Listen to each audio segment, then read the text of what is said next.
এপিসোডের শুরুতে আমাদের 1997 সালের সিন দেখানো হয়।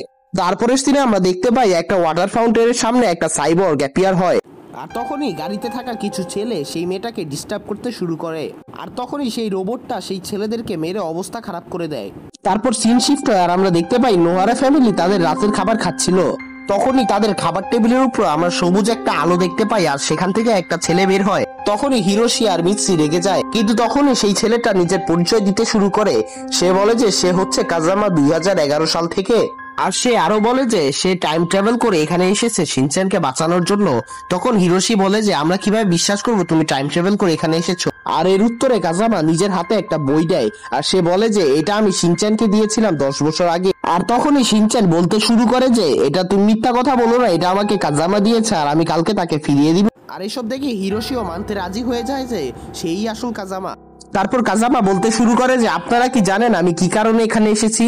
আসলে হলো কি 2011 সালে ইউনিভার্সিটি অফ টোকিও কিছু রোবটস বানিয়ে ফেলে যেটা মানুষের উপর রাজত্ব করতে শুরু করে। আর সেই রোবটগুলোর কথা যে না শুনে তাদেরকে শেষ করে দেওয়া হয়।